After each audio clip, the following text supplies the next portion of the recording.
बिस्मिल्लाहिर्रहमानिर्रहीम। अस्सलाम वालेकुम। अल-इल्म सिटी में खुश आमदीद।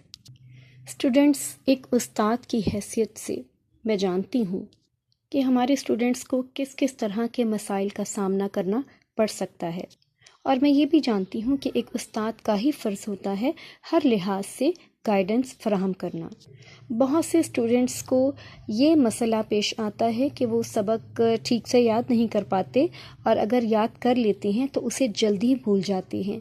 तो इस सिलसिले में कुछ ऐसे सॉल्यूशंस बताऊंगी आपको जो आप करेंगे अल्लाह ताला के कलाम से, तो आपको इस मसले के हल करने में मदद मिल सकती है। अल्लाह ताला के कलाम में बहुत असर होता है, और बीइंग अ मुस्लिम हमें हर मामले में अल्लाह ताला से ही रहनुमाई लेनी चाहिए और राब्ता रखना चाहिए। तो इस सिलसिले में सबसे पहले एक बहुत आसान सा आपको बता रही हूँ अमल। आप लोग यकीनन नमाज पंजगाना के आदी होंगे और होनी भी चाहिए, और नहीं अगर आप पढ़ते तो आप ये आदत डाल लीजिए, क्योंकि नमाज पंजगाना से हमें बहुत सारे रूहानी और जिस्मानी फ़वाइद हासिल होते हैं। और ये नमाज वैसे भी फ़र्ज़ होती है, हमें इससे बिल्कुल भी ला ताल्लुक़ी इख्तियार नहीं करनी चाहिए। तो जब भी आप नमाज अदा करें उसके बाद 100 मरतबा या रहमानू का विर्द कर लिया करें। इससे आपको सबक आसानी से याद होना शुरू हो जाएगा और आपका हाफ़ज़ा बेहतर हो जाएगा। इसके अलावा एक अमल ये है कि आप 10 मरतबा या मुईदू का विर्द कर लिया करें। जब भी आप सबक याद करना बैठें, आप उससे पहले 10 मरतबा या मुईदू का विर्द कर लिया करें। इसके अलावा अगर आपको ये मसला दरपेश हो कि सबक याद करने के बाद भूल जाता है, तो आप जब भी पढ़ने के लिए बैठें तो आपने 7 मरतबा ये आयत पढ़कर अपने सीने पर दम कर लेना है।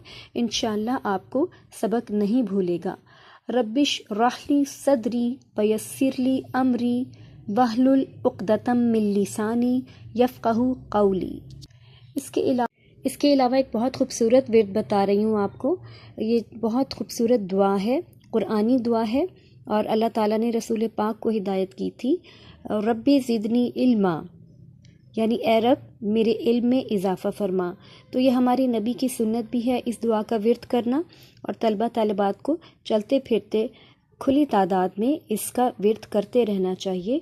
इससे आपके इल्म में इजाफ़ा होगा, आपकी याददाश्त बेहतर होगी, आपका हाफ़ज़ा बेहतर होगा। इसके अलावा अब जो मैं ये दुआ आपको बता रही हूँ, इसे आपने लिख कर रख लेना है। आप एक साफ़ कागज़ पे लिख कर रख लें, और आपका दुरुस्तगी का ख्याल रखिएगा, और आपकी गलती नहीं होनी चाहिए। इसको आप लिख कर कागज़ को रख लें, और जो आपने सबक अगला याद करना हो उस सबक में रख कर किताब जब आप समेटें तो आप उस सबक में रखें, और अगले दिन जब आप पढ़ेंगे तो आपको सबक इंशाअल्लाह आसानी से याद हो जाएगा।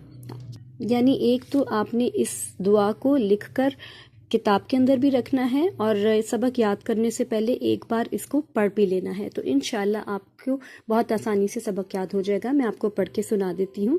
बिस्मिल्लाहिर्रहमानिर्रहीम।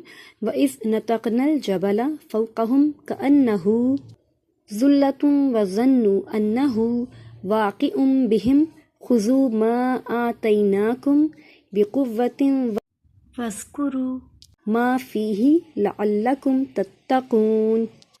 मुझे उम्मीद है, बल्कि यकीन है, इंशाअल्लाह इन दुआओं के असरात की वजह से आपका हाफ़ज़ा बहुत बेहतर हो जाएगा और सबक आसानी से याद हो जाया करेगा।